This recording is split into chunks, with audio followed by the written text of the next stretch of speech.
Alors ce que je vais essayer de faire, c'est à la fois de revenir sur la notion de pouvoir d'agir, qui suscite aujourd'hui pas mal d'intérêt, d'engouement dans le champ du travail social, de la politique de la ville, chez pas mal d'acteurs qui essayent de réfléchir à la participation des habitants. Et il me semble que cet engouement est à la fois une opportunité et un risque. Un risque parce qu'il y a un flou autour de cette notion, si bien que le risque, c'est qu'on utilise simplement un nouveau terme à la mode pour requalifier des pratiques qui ne seraient pas fondamentalement transformées. Donc fondamentalement, je pense que la notion de pouvoir d'agir, elle vise à reconceptualiser l'émancipation des groupes dominés. Et donc, en tant que pratique émancipatrice dans le champ de l'intervention sociale, l'empowerment tient, on peut dire, sa spécificité dans son caractère de pratique de transformation sociale en acte. Ici, avec le pouvoir d'agir, l'émancipation des individus et des groupes est pensée à la fois comme matérielle et subjective. Donc l'émancipation passe par la transformation concrète des conditions de vie de la population. C'est le pouvoir, et le pouvoir sur ces conditions matérielles, concrètes d'existence. Mais pour que cette émancipation soit pleine et entière, il faut que les individus soient les acteurs de ce processus de transformation sociale. Au fond, c'est en participant qu'on s'émancipe. C'était dit à l'instant, c'est en marchant qu'on apprend à marcher. Et donc, l'empowerment, le pouvoir d'agir, vient placer l'action au premier plan quand on pense à la participation. Au fond, la modification de sa situation sociale concrète par l'individu ou le groupe devient le but premier. Et c'est une première démarcation par rapport à la façon dont on pense la participation traditionnellement, où parfois on pense qu'il faudrait éduquer, former, informer les gens pour qu'ensuite, peut-être, dans un second temps, ils puissent participer de façon suffisamment compétente. Là, à l'inverse, on renverse la logique, puisqu'il s'agit de dire que c'est en participant que la personne va devenir suffisamment compétente et, chemin faisant, va réussir à transformer ses conditions d'existence. Et on le retrouve très bien, je pense, dans le slogan du collectif Pouvoir d'agir, qui essaye de promouvoir la notion, qui a repris un slogan qui était issu d'autres, mais peu importe, qui dit « Faire pour les gens sans eux, c'est le faire contre eux ». Et donc, il me semble que c'est assez parlant sur ce processus de transformation sociale en acte par les premiers concernés. Les habitants au devenir de leur quartier, pour le transformer, n'est pas fondamentalement nouveau. Ça fait 30 ans qu'on entend parler de ça dans la politique de la ville, dans l'action sociale, dans la démocratie participative. Pourtant, il me semble qu'à bien des égards, on est à peu près tous d'accord aujourd'hui, du côté des praticiens et des chercheurs, pour dire que ça ne marche pas. Qu'à certains égards, on a fait fausse route. Une des raisons importantes, c'est que très largement, en France et probablement plus qu'ailleurs, la participation est extrêmement institutionnalisée et descendante, venant d'en haut. Alors, moi j'ai fait beaucoup d'entretiens en fait dans des recherches antérieures avec des participants à différents types d'expériences participatives, on appelle ça des jurys citoyens, des budgets participatifs, des conseils de quartier. Et moi j'étais frappé de voir à quel point des gens qui au départ s'engageaient là-dedans avec beaucoup d'espoir, au bout de quelques mois, en sortaient complètement dégoûtés en fait. Et je crois qu'il y a une très grande violence à créer des espaces qui ne font que rappeler, une fois de plus, d'une certaine façon, que la voix des habitants, et en particulier de ceux les plus modestes, ne compte pas.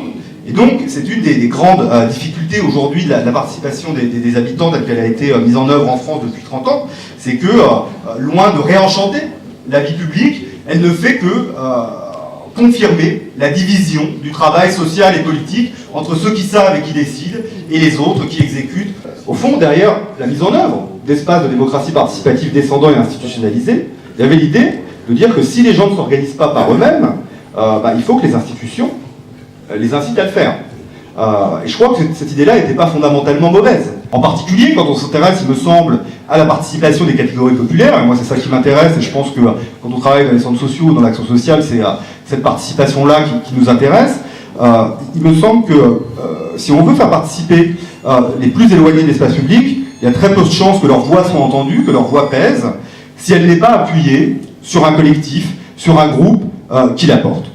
Et donc il s'agit de replacer la question du collectif, du groupe, de la communauté peut-être, au centre de l'analyse pour repenser l'émancipation des groupes dominants.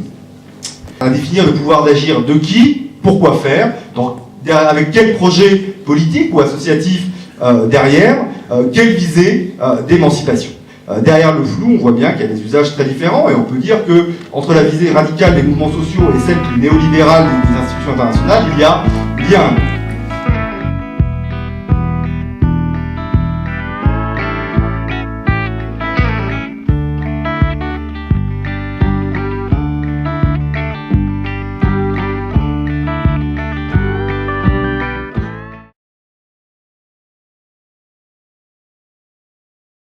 Donc il y a les Voice, comme les organisations communautaires qui s'inscrivent dans cette tradition alinskienne, sont des organisations parapluies qui, sur un territoire, vont rassembler différents types d'acteurs collectifs pour les mobiliser.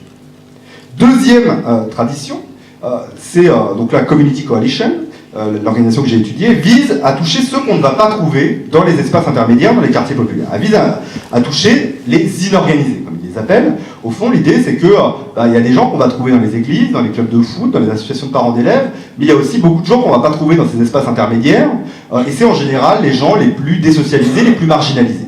Et donc, si on veut mobiliser les classes populaires, il faut aussi travailler à mobiliser ces gens. Et donc, ça vise à répondre d'ailleurs à une des critiques qui avait été faite à Alinsky, qui était de ne s'intéresser qu'aux plus méritants des pauvres, qu'à ceux qui sont déjà dans une démarche d'engagement peut-être minimal, si c'est simplement participer à la chorale de son église ou à un club de foot. Mais, et donc là, il s'agit d'aller un petit peu plus loin et de toucher tous les autres. Alors, comment ils font pour aller chercher ces gens? Dans le modèle alinskien, l'idée, on peut dire, elle est résumée par une phrase qui répète souvent, c'est aller à la pêche aux leaders. C'est-à-dire que dans tous ces espaces intermédiaires, il y a des gens, des forts en gueule, des gens qui ont un peu plus de bagou et qui probablement peuvent être des ferments à la mobilisation des habitants autour d'eux. Non, pas uniquement parce qu'ils sont forts en gueule et qu'ils sont éventuellement dotés d'un certain charisme, mais parce que, justement, compte tenu de cette figure de leader un peu naturelle de la communauté, ils ont énormément de liens informels avec les autres habitants. Ils sont dotés d'un capital social qui va être un vecteur de mobilisation des autres habitants. Et donc là, on a les salariés dans ces associations qui vont passer leur temps dans les églises, les écoles, les clubs de foot, les syndicats, à aller, quand je dis les églises, ça peut être les mosquées, les synagogues, etc., puisque c'est interconfessionnel, à aller chercher ces gens, ces leaders naturels, pour les mobiliser autour de causes communes, au-delà de l'intérêt premier de leur organisation. Et ils vont mener des entretiens individuels, ce qu'ils appellent des one-on-one, pour, non pas dans une perspective de recruter ces leaders, pas immédiatement en tout cas, mais pour repérer leur colère, leur source d'indignation, les problèmes qu'ils partagent. Et à partir de ces entretiens individuels qui sont menés par les salariés, on va de proche en proche créer des campagnes collectives qui va rassembler différents acteurs du quartier. Et donc les salariés de ces associations communautaires vont faire un travail de mobilisation à la base beaucoup plus intensif, qui prend plusieurs étapes. Là, l'arme essentielle, en fait, c'est le porte-à-porte.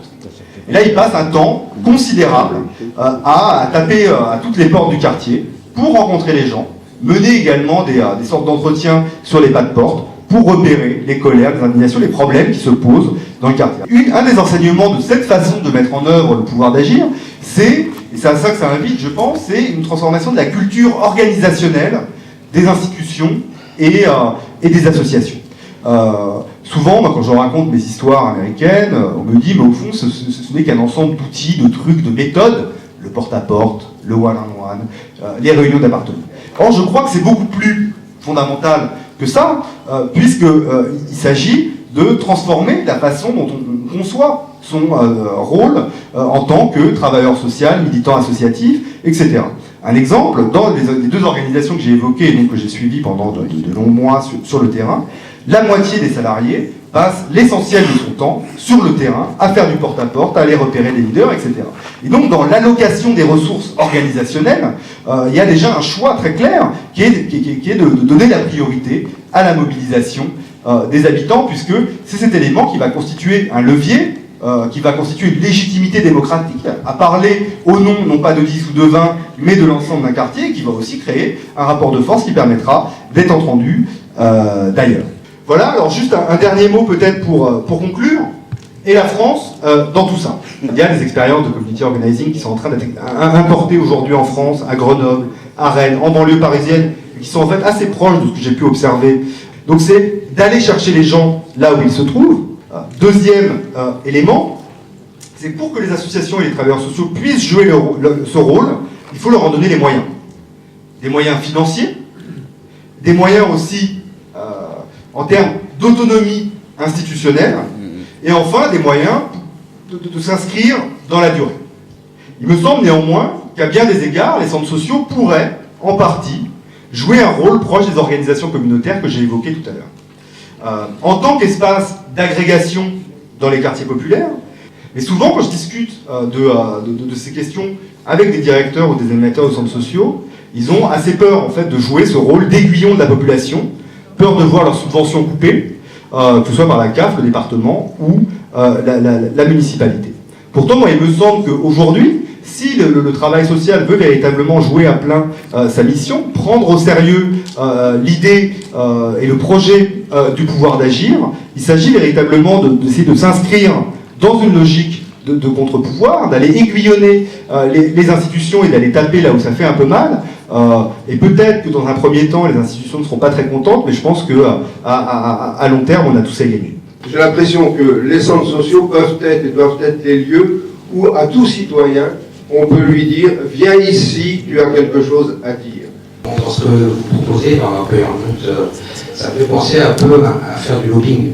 C'est-à-dire qu'à un moment,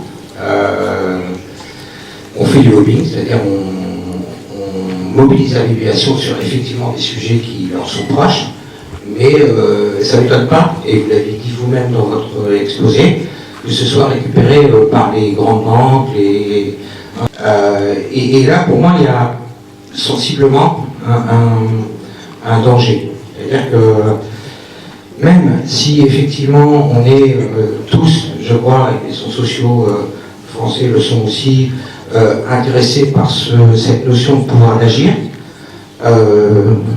j'ai une préférence pour ce qu'on appelle la common decency. Oui, alors... en français c'est faire du don de soi, simplement. Parce que vous avez réussi en peu de temps à résumer un petit peu nos analyses, nos réflexions, nos souhaits. Bon, je vais simplement vous dire que moi je suis complètement d'accord avec vous que travailler ensemble et partager sur un territoire, c'est bien ce que les centres sociaux, et comme a dit mon prédécesseur, je suis convaincue aussi que les centres socioculturels sont, alors c'est pas forcément les meilleurs, mais sont, disons, des centres qui sont en capacité, et aujourd'hui les demandes de rattachement à nos centres et à la fédération et à nos groupes prouvent que, c'est vrai, vous l'avez dit, aller à la pêche et chercher des personnes, des leaders, c'est vrai, et une cause pour une cause commune. Moi je vais rebondir sur la notion de contre-pouvoir. Il faut qu'on sorte de la logique uniquement de la participation, parce que c'est vrai que quand on est dans la participation avec les trois niveaux, je disais au matin, prendre part, prendre partie, prendre sa part, on est dans l'épanouissement du public. Mais quand on passe dans la logique de pouvoir d'agir, on n'est plus dans l'épanouissement ou dans l'émancipation. On se rend compte que la dimension après, c'est une dimension d'éducation populaire, c'est-à-dire que le jeune a appris à comprendre l'environnement dans lequel il va évoluer, et à un moment donné, il me dit, je vais compris l'environnement, mais maintenant j'ai envie de le maîtriser, et j'ai envie de prendre part à ça économiquement, politiquement, culturellement. Oui, moi juste une question, c'est la question plus d'un technicien. Vous nous avez fait une brillante démonstration de l'empowerment, mais par rapport au modèle que nous vivons, où nous dépendons à plus de 60% des fonds publics et des financements de collectivités territoriales, la question elle se pose plus en termes de stratégie. Comment on pourrait arriver à mener à bien le pouvoir d'agir pour lequel nous sommes tous convaincus ici, avec une expression purement française, comment ménager la chèvre et le chou. C'est-à-dire comment arriver à embarquer peut-être aussi les pouvoirs publics dans cette dynamique-là, même s'il y a des textes, même s'il y a une vraie volonté aujourd'hui de la politique de la ville, mais comment arriver à faire comprendre aussi aux institutionnels que lever une parole chez des habitants, accompagner une population, c'est savoir aussi entendre le non, mais j'ai une idée. Et donc, à un moment donné, en clair, comment ménager dans le système français une nouvelle dynamique du pouvoir d'agir s'inspirant peut-être de l'empowerment, sans pour autant rentrer dans une image de contre-pouvoir d'un système qui est là depuis la Révolution française, un système étatiste qui n'arrive pas à accepter ça. Pour commencer sur comment les centres sociaux peuvent jouer ce rôle-là, comme je l'ai dit à la fin, je pense qu'ils peuvent le jouer, mais il y a quand même une question de, comme je le disais tout à l'heure, de culture organisationnelle et d'où est-ce qu'on alloue les ressources. C'est-à-dire que, est-ce que l'essentiel des ressources humaines des centres sociaux soit utilisé pour rendre des services à la population, de l'animation, de l'accompagnement, etc., souvent individualisé d'ailleurs, ou pour la mobiliser. Aujourd'hui, j'ai quand même plutôt le sentiment que dans les centres sociaux, on est surtout dans une logique de services socioculturels. Et donc, il y a quand même un travail, je pense, assez important à faire de ce point de vue-là. Il ne faudrait pas que je sois mal compris, c'est-à-dire que il ne faut pas en rester aux petites victoires. C'est-à-dire que la démocratie participative, elle meurt de ces petites victoires. D'une certaine façon, des projets en rue où on laisse aux habitants le choix des types de jeux pour enfants, pendant que le peuplement ou la redéfinition du hard est décidé par des gens sérieux et des cabinets d'architectes. Donc non, des petites victoires, mais dans une perspective de transformation sociale profonde. Peut-être sur la question du lobbying qui m'était posée. Alors après, c'est une question de définition des termes. C'est-à-dire, est-ce que quand il y a une manifestation contre les retraites, vous appelez ça du lobbying? Est-ce que, je ne sais pas, quand il y a quelqu'un qui évoquait tout à l'heure 850 000 signatures dans le cadre d'une initiative citoyenne européenne, c'est du lobbying? C'est une proposition, et on peut appeler ça du lobbying, j'ai envie de dire, d'une certaine façon, peu importe. Moi, j'ai quand même de plus en plus tendance à penser que les intérêts des classes populaires ne sont pas forcément les concordants avec les intérêts des 1% les plus puissants. Et que précisément, il faut peut-être s'attaquer aux 1% les plus puissants pour que les 99 autres pourcents aient un petit peu plus. Et donc, quand on commence à concevoir, à conceptualiser l'intérêt général, pas forcément comme on est tous d'accord, mais comme la question d'une lutte aussi entre des intérêts qui peuvent être contradictoires, là, la question du lobbying est présentée différemment. Alors néanmoins, vous évoquiez en creux la question du financement, qui est une question importante. Vous disiez récupéré par des banques. C'est pas tout à fait le cas. En l'occurrence, c'est vrai que les organisations que j'évoquais sont principalement, pas uniquement financées par des fondations. Des fondations autonomes, à 75 à 80%. Le reste, c'est de l'autofinancement par leurs membres.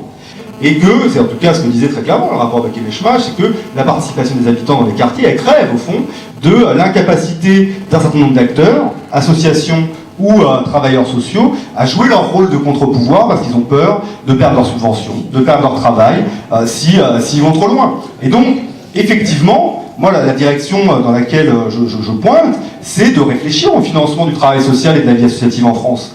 C'est qu'aujourd'hui, on en crève en fait de la décentralisation. Paradoxalement, elle a mis sous les noirs la capacité critique des acteurs locaux et elle a favorisé la notabilisation des élus. Donc c'est à ces questions-là, à mon avis, qu'il faut qu'on s'attaque.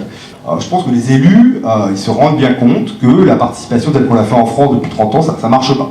Ils se rendent compte aussi que l'abstention augmente, que le Front National est de plus en plus puissant, et donc qu'il y a un certain nombre de dangers qui nous guettent et qu'il va falloir faire autrement. Et qui peut être dans leur intérêt, pas forcément dans leur intérêt immédiat, mais dans leur intérêt à moyen terme de présenter et d'organiser la participation autrement. Moi je le dis souvent assez directement, mais c'est est-ce que vous préférez des contre-pouvoirs dans vos quartiers ou des émeutes? Est-ce que vous préférez du contre-pouvoir ou des mouvements de repli identitaire et religieux, de mouvements salafistes?